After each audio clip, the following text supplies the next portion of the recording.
A marvelous invention. I am a hero worshipper, an insatiable devourer of biographies, and I say that no man in all the splendid list ever equaled Edmund Stonewall.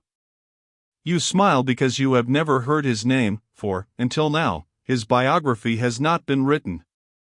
And this is not truly a biography, it is only the story of the crowning event in Stonewall's career. Really, it humbles one's pride of race to see how ignorant the world is of its true heroes. Many a man who cuts a great figure in history is, after all, a poor specimen of humanity, slavishly following old ruts, destitute of any real originality, and remarkable only for some exaggeration of the commonplace. But in the case of Edmund Stonewall, the world cannot be blamed for its ignorance, because, as I have already said, his story remains to be written, and hitherto it has been guarded as a profound secret.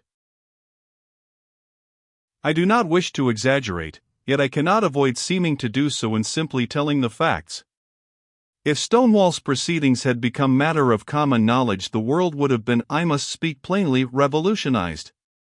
He held in his hands the means of realizing the wildest dreams of power, wealth, and human mastery over the forces of nature that any enthusiast ever treasured in his prophetic soul. It was a part of his originality that he never entertained the thought of employing his advantage in any such way.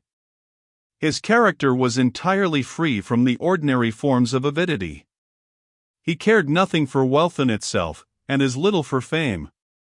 All his energies were concentrated upon the attainment of ends which nobody but himself would have regarded as of any practical importance.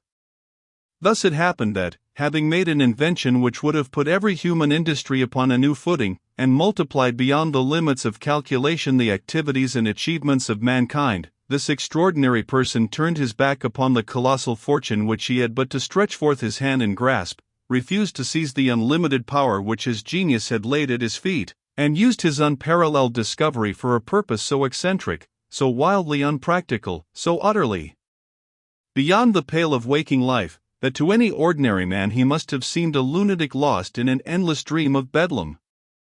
And to this day I cannot, without a nervous thrill, think how the desire of all the ages, the ideal that has been the lodestar for thousands of philosophers, savants, inventors, prophets, and dreamers, was actually realized upon the earth, and yet of all its 1,500 million inhabitants but a single one knew it, possessed it, controlled it, and he would not reveal it, but hoarded and used his knowledge for the accomplishment of the craziest design that ever took shape in a human brain.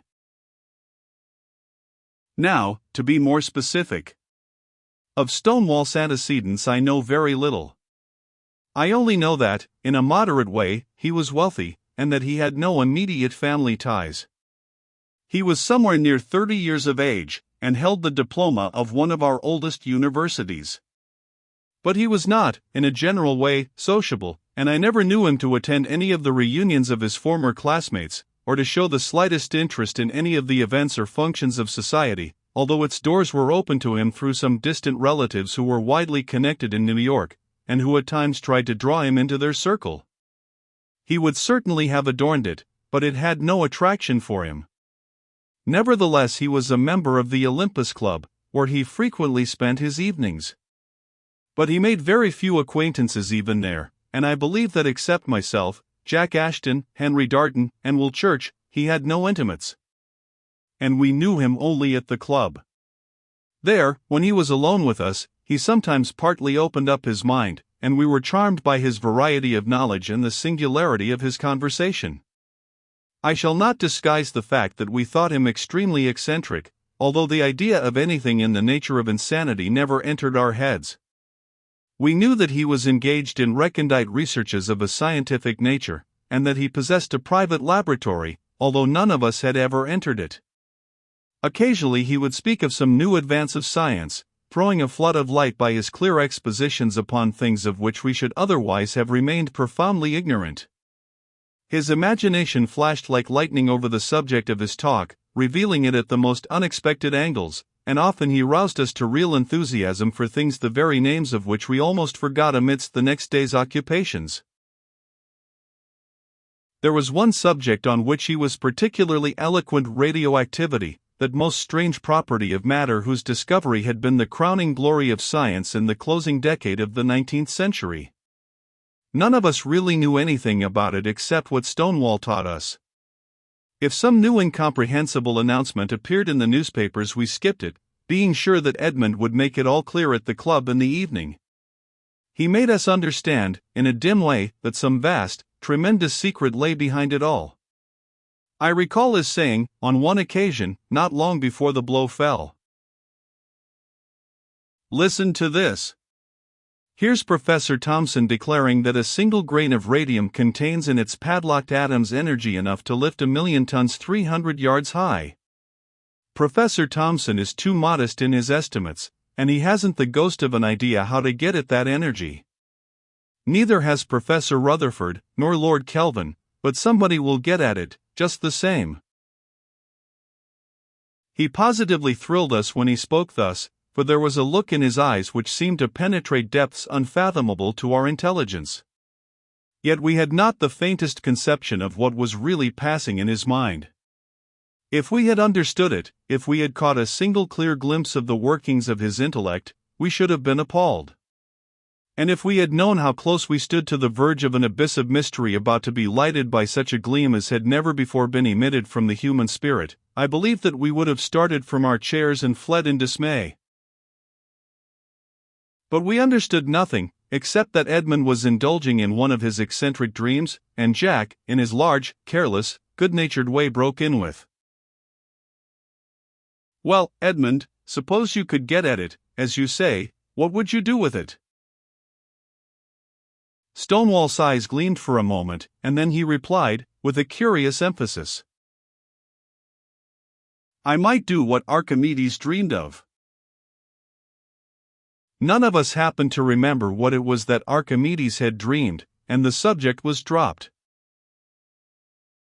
For a considerable time afterwards we saw nothing of Stonewall. He did not come to the club, and we were beginning to think of looking him up, when one evening, quite unexpectedly, he dropped in, wearing an unusually cheerful expression. We had greatly missed him, and we now greeted him with effusion. His animation impressed us all, and he had no sooner shaken hands than he said, with suppressed excitement in his voice, "Well, I've got at it." "Got at what?" drawled Jack. "The interatomic energy. I've got it under control." "The deuce you have," said Jack. "Yes, I've arrived where a certain professor dreamed of being when he averred that when man knows that every breath of air he draws has contained within itself force enough to drive the workshops of the world, he will find out some day, somehow, some way of tapping that energy. The thing is done, for I've tapped it." We stared at one another, not knowing what to say, except Jack, who, inspired by the spirit of mischief, drawled out, "Ah, yes, I remember. Well then, Edmund, as I asked you before, what are you going to do with it?" There was not really any thought among us of poking fun at Edmund. We respected and admired him far too much for that. Nevertheless, catching the infection of banter from Jack, we united in demanding, in a manner which I can now see must have appeared most provoking, "Why, yes, Edmund, tell us what you are going to do with it." And then Jack added fuel by mockingly, though with perfectly good-natured intention, taking Edmund by the hand and swinging him in front of us with, "Gentlemen, Archimedes Jr." Stonewall's eyes flashed and his cheek darkened, but for a moment he said nothing.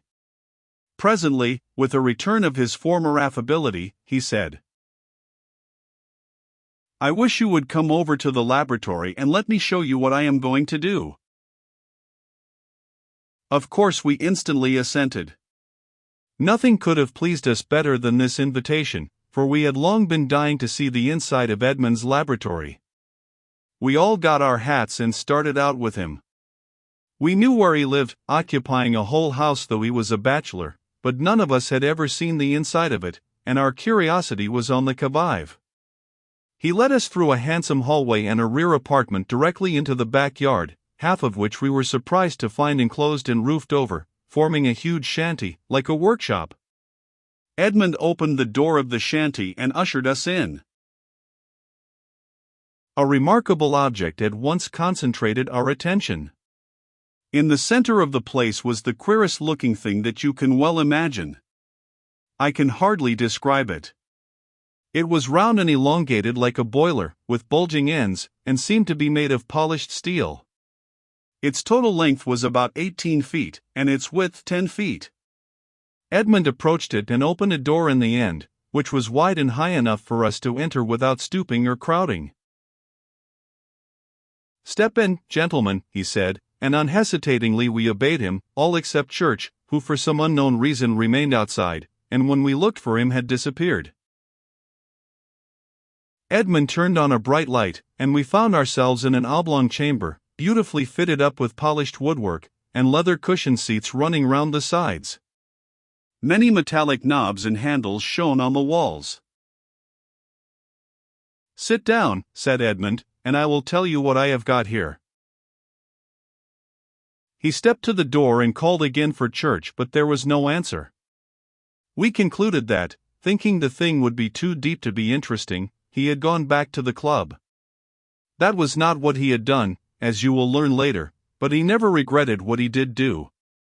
Getting no response from Church, Edmund finally sat down with us on one of the leather-covered benches and began his explanation. "As I was telling you at the club," he said, "I've solved the mystery of the atoms. I'm sure you'll excuse me from explaining my method." There was a little raillery in his manner, but at least you can understand the plain statement that I've got unlimited power at my command. These knobs and handles that you see are my keys for turning it on and off, and controlling it as I wish. Mark you, this power comes right out of the heart of what we call matter. The world is chock full of it. We have known that it was there at least ever since radioactivity was discovered, but it looked as though human intelligence would never be able to set it free from its prison. Nevertheless, I have not only set it free, but I am able to control it as perfectly as if it were steam from a boiler, or an electric current from a dynamo. Jack, who was as unscientific a person as ever lived, yawned, and Edmund noticed it. But he showed no irritation, merely smiling, and saying, with a wink at me and Henry, "Even this seems to be rather too deep, so perhaps I had better show you, instead of telling you, what I mean. Excuse me a moment." He stepped out of the door, and we remained seated. We heard a noise outside like the opening of a barn door, and immediately Edmund reappeared and closed the door of the chamber in which we were. We watched him with growing curiosity. With a singular smile he pressed a knob on the wall, and instantly we felt that the chamber was rising in the air. It rocked a little like a boat in wavy water. We were startled, of course, but not alarmed. "Hello," exclaimed Jack. "What kind of a balloon is this?" "It's something more than a balloon," was Edmund's reply, and as he spoke he touched another knob, and we felt the car, as I must now call it, come to rest. Then Edmund opened a shutter at one side, and we all sprang up to look out. Below us we saw roofs and the tops of 2 trees standing at the side of the street. "We're about 100 feet up," said Edmund quietly. "What do you think of it now?" "Wonderful! Wonderful!" we exclaimed in a breath. And I continued, "And do you say that it is interatomic energy that does this?" "Nothing else in the world," returned Edmund. But bantering Jack must have his quip. "By the way, Edmund," he demanded, "what was it that Archimedes dreamed?" "But no matter, you've knocked him silly. Now, what are you going to do with your atomic balloon?" Edmund's eyes flashed. "You'll see in a minute." The scene out of the window was beautiful, and for a moment we all remained watching it. The city lights were nearly all below our level, and away off over the New Jersey horizon I noticed the planet Venus, near to setting, but as brilliant as a diamond. I am fond of stargazing, and I called Edmund's attention to the planet as he happened to be standing next to me. "Lovely, isn't she?" he said with enthusiasm. "The finest world in the solar system, and what a strange thing that she should have one side always day and the other always night." I was surprised by his exhibition of astronomic lore, for I had never known that he had given any attention to the subject, but a minute later the incident was forgotten as Edmund suddenly pushed us back from the window and closed the shutter. "Going down again so soon?" asked Jack. Edmund smiled. "Going," he said simply, and put his hand to one of the knobs. Immediately we felt ourselves moving very slowly. "That's right, Edmund," put in Jack again, "let us down easy, I don't like bumps." We expected at each instant to feel the car touch the cradle in which it had evidently rested, but never were three mortals so mistaken. What really did happen can better be described in the words of Will Church, who, you will remember, had disappeared at the beginning of our singular adventure. I got the account from him long afterwards. He had written it out carefully and put it away in a safe, as a sort of historic document. Here is Church's narrative, omitting the introduction, which read like a law paper. When we went over from the club to Stonewall's house, I dropped behind the others, because the four of them took up the whole width of the sidewalk. Stonewall was talking to them, and my attention was attracted by something uncommon in his manner. He had an indefinable carriage of the head which suggested to me the suspicion that everything was not just as it should be. I don't mean that I thought him crazy, or anything of that kind, but I felt that he had some scheme in his mind to fool us. I bitterly repented, after things turned out as they did, that I had not whispered a word to the others.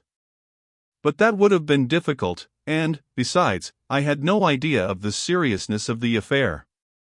Nevertheless, I determined to stay out of it, so that the laugh should not be on me at any rate. Accordingly, when the others entered the car I stayed outside, and when Stonewall called me I did not answer. When he came out to open the roof of the shed, he did not see me in the shadow where I stood. The opening of the roof revealed the whole scheme in a flash. I had had no suspicion that the car was any kind of a balloon, and even after he had so significantly thrown the roof open, and then entered the car and closed the door, I was fairly amazed to see the thing began to rise without the slightest noise, and as if it were enchanted. It really looked diabolical as it floated silently upward and passed through the opening, and the sight gave me a shiver. But I was greatly relieved when it stopped at a height of 100 feet or so, and then I said to myself that I should have been less of a fool if I had stayed with the others, for now they would have the laugh on me alone.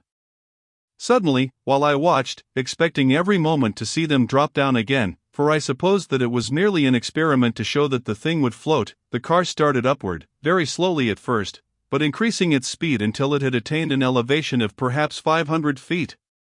There it hung for a moment, like some mail-clad monster glinting in the quavering light of the street arcs, and then, without warning, made a dart skyward. For a minute it circled like a strange bird taking its bearings, and finally rushed off westward until I lost sight of it behind some tall buildings. I ran into the house to reach the street, but found the outer door locked, and not a person visible. I called but nobody came. Returning to the yard I discovered a place where I could get over the fence, and so I escaped into the street. Immediately I searched the sky for the mysterious car, but could see no sign of it. They were gone. I almost sank upon the pavement in a state of helpless excitement, which I could not have explained to myself if I had stopped to reason, for why, after all, should I take the thing so tragically? But something within me said that all was wrong. A policeman happened to pass. "Officer! Officer!" I shouted, "have you seen it?" "Seen what?" asked the bluecoat, twirling his club. "The car, the balloon," I stammered. "Balloon in your head. You're drunk. Get long out o' here." I realized the impossibility of explaining the matter to him, and running back to the place where I had got over the fence I climbed into the yard and entered the shed. Fortunately, the policeman paid no further attention to my movements after I left him. I sat down on the empty cradle and stared up through the opening in the roof, hoping against hope to see them coming back. It must have been midnight before I gave up my vigil in despair, and went home, sorely puzzled, and blaming myself for having kept my suspicions unuttered. I finally got to sleep, but I had horrible dreams. The next day I was up early looking through all the papers in the hope of finding something about the car. But there was not a word. I watched the news columns for several days without result. Whenever the coast was clear I haunted Stonewall's yard, but the fatal shed yawned empty, and there was not a soul about the house. I cannot describe my feelings. My friends seemed to have been snatched away by some mysterious agency, and the horror of the thing almost drove me crazy. I felt that I was, in a manner, responsible for their disappearance. One day my heart sank at the sight of a cousin of Jack Ashton's motioning to me in the street. He approached, with a troubled look. "Mr. Church," he said, "I think you know me. Can you tell me what has become of Jack? I haven't seen him for several days." What could I say? Still believing that they would soon come back, I invented, on the spur of the moment, a story that Jack, with a couple of intimate friends, had gone off on a hunting expedition. I took a little comfort in the reflection that my friends, like myself, were bachelors, and consequently at liberty to disappear if they chose. But when more than a week had passed without any news of them, I was thrown into despair. I had to give up all hope. Remembering how near we were to the coast, I concluded that they had drifted out over the sea and gone down. It was hard for me, after the lie I had told, to let out the truth to such of their friends as I knew, but I had to do it. Then the police took the matter in hand and ransacked Stonewall's laboratory and the shanty without finding anything to throw light on the mystery. It was a newspaper sensation for a few days, but as nothing came of it, everybody soon forgot all about it, all except me. I was left to my loneliness and my regrets. A year has now passed with no news from them. I write this on the anniversary of their departure. My friends, I know, are dead somewhere. Oh, what an experience it has been! When your friends die and are buried, it is hard enough, but when they disappear in a flash and leave no token, it is almost beyond endurance.